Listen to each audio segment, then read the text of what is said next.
Welcome to the very first Old Mutual Hero Conversation. The thing is, I had a child, and I thought to myself, I want this child to grow up in a home where it's her house, and she can stay in it her whole life, and say, I grew up, this was my room when I was a kid, this is still my room, I went to that school, I went to that shop, I played at that park. It was really important to me. So I wasn't actually thinking about the investment part of it at that time. I was just thinking about the fact that I wanted to create a home for my child. So sometimes having a responsibility does help you to get your ducks in a row. I'm not saying have children because that's another responsibility, guys. You must be careful with that one.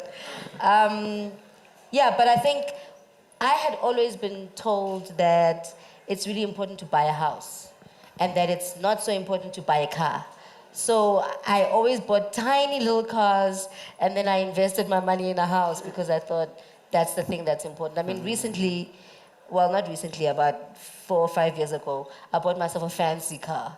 But it took me about a year to make that financial decision. Not just because of the money aspect of it, but also like I guess the cultural aspect. I grew up at a time when we didn't show off to other kids about what we had because we knew that we were all suffering. So it wasn't cool to be like, and then mina ngathenga Mercedes, you know. So I just kind of really felt like I was betraying something I fundamentally believed in when I bought myself a fancy car. Not only the idea of like spending on something that isn't really an asset, but also spending on something that would ultimately separate me from what I felt was my community, these suffering masses. I felt like, how am I going to drive back into Soweto in this obnoxious fancy car? But then after a while, I figured that I worked for this money. I worked really hard for it, and so I didn't steal it from anyone. I never took some government job that was stealing somebody's pension money from somewhere. You know, I just worked. Yes. But it's the truth. Yes, yes, yes.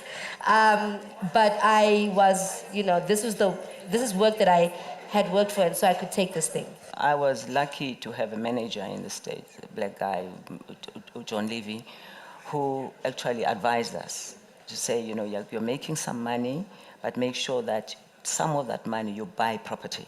Yeah. And of course I kept bugging him, saying, you know, I want to go home. And he said, but you can't go home penniless. You know, most of the money you're spending it here, doing this, the kids going to school and all that. Make sure that you buy property. Yeah. So that when you're ready to go home, you can sell this house and take the money and go home and buy a house. I think I was going to make the point that this past week was the first time I went to Mam Letta's house. And there was something so comforting to me to see her in her space, comfortable. Like, comfortable. Okay, guys? It's not, no, guys, we are comfortable. And I said to her, I'm really looking forward to, when I see you, I see my future. I see that, you know, I'll be in my 70s comfortable, like this. Just like this. I want to be comfortable like this, you know? Those goals are so important. These are goals. Oh. This is goals, you know, because also, like I was saying, in this industry, you never know how long it's going to go, you know? So to see someone carry this with such dignity and with such grace and then land here just comfortable, I like it. I really did.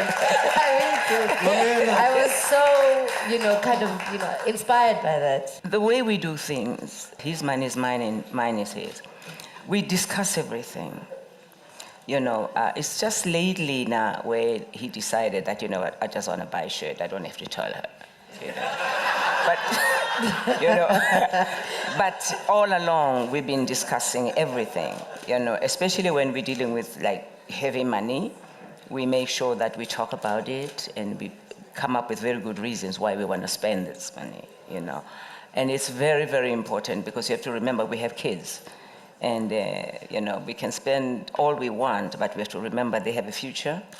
and we have to make sure that we leave them something, you know. Yeah. Our parents didn't leave us anything, and not because of their own doing. But, you know, now we take over. Let's make sure that our kids are comfortable. We want them to continue this comfort that we have enjoyed. But also, when I came to your house, because I've been there, guys, I've been there. Comfortable. Comfortable. I mean, I didn't get to go into your wardrobe, so I didn't see whether you had Gucci bags or not. But what I did see was that you had invested in a lot of art. Yes. And I think that that's a great investment because that's something that, you know, it gains value over time. Yes, it does. You know, there's Dumile Feni, there's this, I mean, the house is incredible. So I think it's also about that, right? About investing in buying things that add value Yes, absolutely. to your world and not necessarily just consuming. Yeah. Well, also, For- you know, it's about encouraging young artists to see that we enjoy what they do, their work, we enjoy their paintings. And I Yeah. love art in my house. I really do. Especially if it's, most of it, it's from young people, you know, and I like to encourage that. Yeah. Yeah, I like to encourage that. I'm not one that gives children money to go and spend. I don't do that. Unless, of course, we just want to be frivolous and go when we're going out. But I don't teach my children, you must know this is $1, this is R1, I don't do that. And they see the way we do things in the house. You know, they see when we go to the supermarket, we take them, they see, Mama, we don't have bread. Okay, we don't have money today. But maybe in the afternoon, we'll get some money to buy bread. So they understand the dynamics of living in a home, you know, and they don't demand because they see that we don't demand from each other. Yes. You know, it's all about all living together. And when I run out of money, because I do sometimes. I was about they'll to come ask you that. Yes, like, I do. What do you do with the broke years? You know, because there's got to be some broke years. Yes, you know, and then they'll come to me and say, Ma, you know, I have 10 rand in my piggy bank. Why don't we take that and go and buy something? But they see that happening in the house. They see the sharing in the house. Yes. So I don't just sit them down and say, learn about the dollar, learn about that. But I think that time will come because they hear us talk about, I'm going to the bank, I'm going to do this, I have to pay, you know, the transactions. maybe that's so the they thing. learn that way. Maybe that's the information that some young artists need to kind of hear, is that even with an incredible career such as yours, you've gone through periods where you've been broke. Listen. So it's not like you went to America, you got famous, you got rich, No. it was nice, you know what I mean? No, listen, I have stories to tell about that. Yeah. Yo. Tell me one of them. Just I tell me one of them. You know, I remember when we started we wanted to come with a record company in the States, and there were a lot of people who wanted to put money behind it. It was called Chisa, by the way. Yes. And things started to roll, you know, money was coming in, you know, yeah, we're gonna start this company. The Crusaders were gonna be involved and all that. Of course, money, when it starts to roll in, people start to say, well, nah, it's too many. You know, I need this for myself, I need that for myself. And there was a little problem with that, and I woke up one morning and I said to Caiaphas, you know what? I think we need to move out. Because we're living in this nice apartment that was given to us, furnished, you know, because we're running a company. And he looked at me, he said, what do you mean we should leave? I said, yes, I think we should. Let's go and find ourselves an apartment. That we can afford. Yes, that we can afford, that we can probably slowly furnish. He looked at me like, are you out of your mind? In America, we don't know anybody. We're the only two people here except for Hugh, Sizenzi, and Jonas, and a few other people. I said, no, let's go. You know, so I said, okay, I'll tell you what. In the morning, let's take a taxi and look in the paper, go to like Wilshire District and see if we can find an apartment. 2 days later, we found an apartment and we moved in. We didn't have the money, but I had a promise from people at Watts who wanted me to come and perform in their festival. I said, let's try this. And while I was there performing, John Levy, who became my manager later, saw me there. And he said, "You're not There's so something bad. there." You're not bad, you know." And okay, I worked with him. But before that, we were in this little apartment watching television, a small little television that was lent to us by a neighbor, you know, in the same building, apartment building.